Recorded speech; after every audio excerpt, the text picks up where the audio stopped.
Hoy hablaremos acerca del esófago de Barrett. Nuestro grupo está conformado por Cristina Mosquera, María Paz Murillo, Santiago Pesantes, Michelle Rea y Cindy Reynoso. La anatomía del esófago. El esófago es un tubo cilíndrico muscular que tiene una longitud aproximada de 25 centímetros y conecta la faringe con el estómago. Este se extiende desde la unión faringoesofágica hacia el orificio del cardias gástrico. Su diámetro varía entre 1.5 y 2 centímetros en estado vacío, pero puede expandirse para permitir el paso de los alimentos. Este órgano cuenta con 3 porciones. Inicialmente la porción cervical, que tiene una extensión desde el cartílago cricoides hasta el borde superior del manubrio esternal. Su longitud es aproximadamente de 5 centímetros y su función es el transporte de alimentos y líquidos desde la faringe hacia la porción torácica del esófago. Seguido de esto encontramos la porción torácica, desde el borde superior del manubrio esternal hacia el hiato esofágico del diafragma. Tiene una longitud aproximadamente de 18 a 22 centímetros y su función es continuar el transporte de alimentos y líquidos hacia el estómago. Finalmente se encuentra la porción abdominal. Esta tiene una extensión desde el hiato esofágico hacia el cardias del estómago y mide aproximadamente de 1 a 2 centímetros. Su función es conducir los alimentos al estómago y también prevenir el reflujo gastroesofágico mediante la acción del esfínter esofágico inferior. La ubicación y trayecto del esófago inicia a nivel del borde inferior del cartílago cricoides frente a la sexta vértebra cervical. Este desciende por el cuello, atraviesa el mediastino superior y posterior del tórax, pasa a través del diafragma y termina en el orificio del cardias del estómago a nivel de la 11ª vértebra torácica. Durante todo su trayecto, este se curva ligeramente hacia la izquierda antes de atravesar el diafragma. En la región cervical se encuentra anterior a la tráquea y posterior a la columna vertebral cervical, con la glándula tiroides y nervios laringeos recurrentes en los lados. En la región torácica se sitúa anterior a la tráquea, en su parte superior y a nivel inferior, adyacente al bronquio principal izquierdo y al pericardio. Posteriormente se relaciona con la columna vertebral torácica y el conducto torácico. A los lados, el esófago derecho se encuentra con la pleura mediastínica derecha y el nervio vago derecho, mientras que el lado izquierdo se enfrenta a la aorta torácica, la pleura mediastínica izquierda y el nervio vago izquierdo. En la región abdominal se encuentra anterior al lóbulo izquierdo del hígado y posterior al diafragma en su paso por el hiato esofágico, cercano a la aorta abdominal en su extremo inferior. En cuanto a las capas musculares, el esófago está compuesto por 2 capas musculares principales que desempeñan roles específicos en el proceso de la deglución y el transporte del alimento hacia el estómago.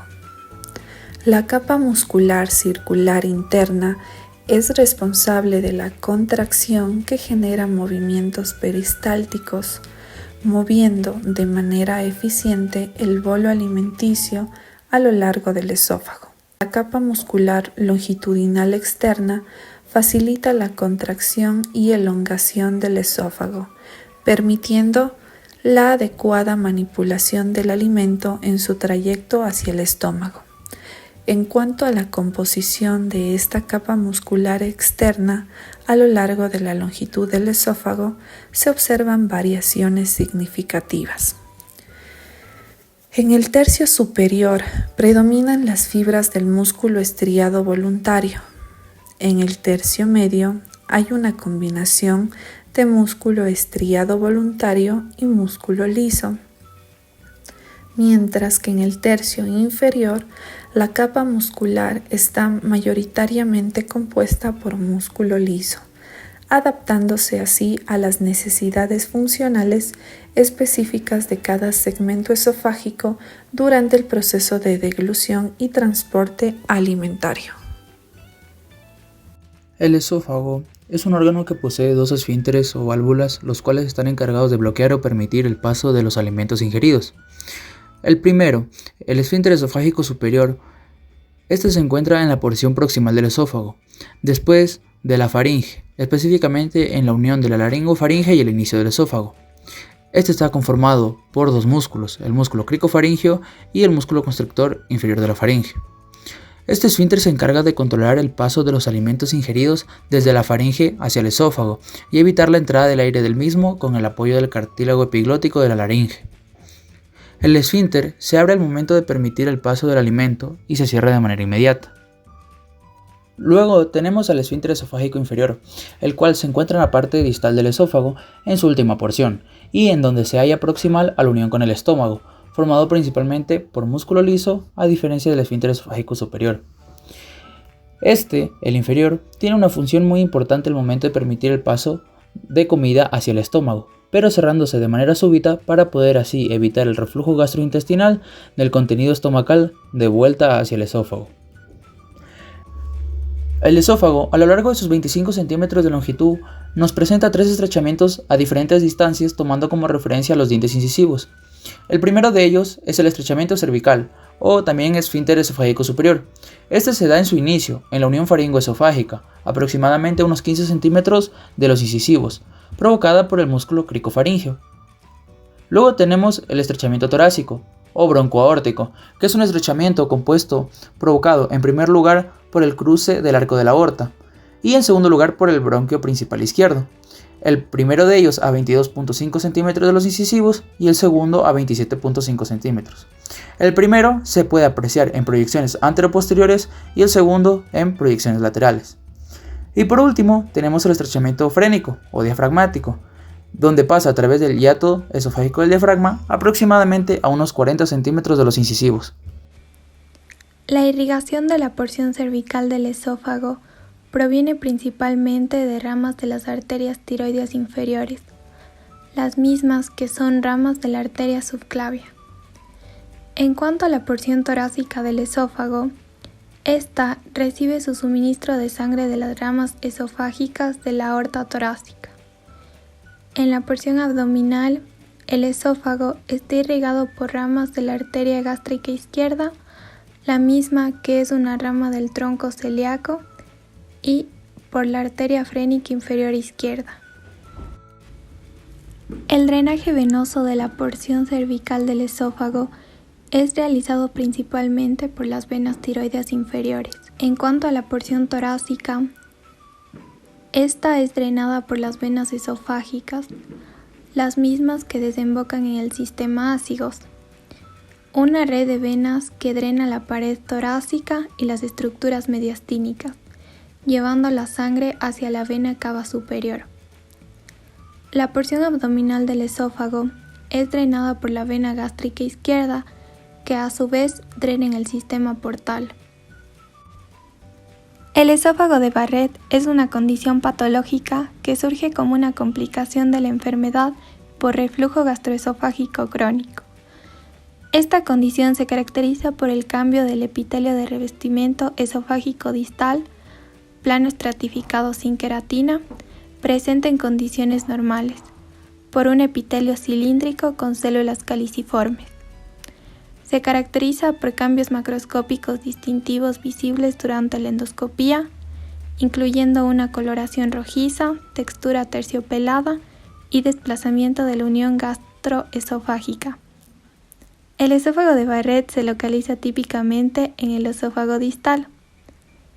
El reflujo del ácido gástrico hacia el esófago de manera continua se da por la insuficiencia del esfínter esofágico inferior. Por lo tanto, los cambios metaplásicos que ocurren se deben a una respuesta de protección dada por el mismo epitelio frente a un proceso inflamatorio producido por el reflujo.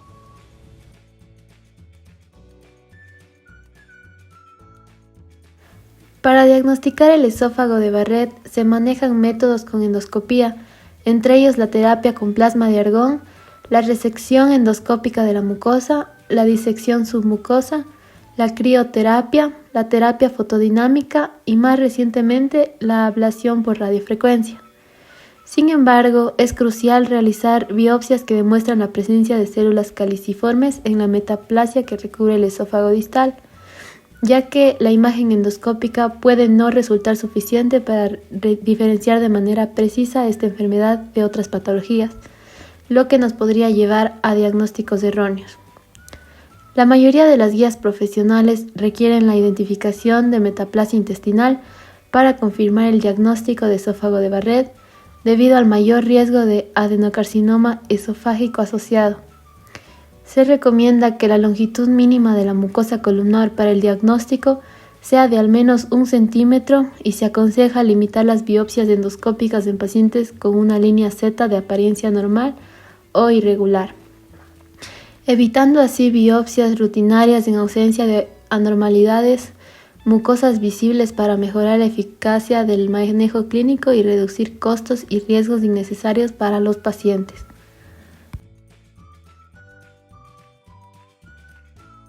El tratamiento del esófago de Barrett varía según el grado de displasia y la salud general del paciente. Se maneja la enfermedad por reflujo gastroesofágico con modificaciones en el estilo de vida y medicamentos que controlan los síntomas mediante inhibidores de la bomba de protones, ya que estos han demostrado reducir la proliferación celular y potencialmente disminuyen el riesgo de displasia. En ausencia de displasia se recomienda realizar endoscopías periódicas para monitorear las células esofágicas, con seguimientos anuales y luego cada 3 o 5 años si no hay cambios. En caso de displasia de bajo grado, se realizan seguimientos más frecuentes y puede considerarse tratamiento si el diagnóstico se confirma, utilizando técnicas como la resección endoscópica, la ablación por radiofrecuencia o la crioterapia. La displasia de alto grado, que puede preceder al cáncer de esófago, generalmente se maneja mediante intervenciones más invasivas, como la cirugía, que es para extirpar la sección afectada del esófago. Es fundamental realizar un seguimiento periódico después del tratamiento debido al riesgo de frecuencia.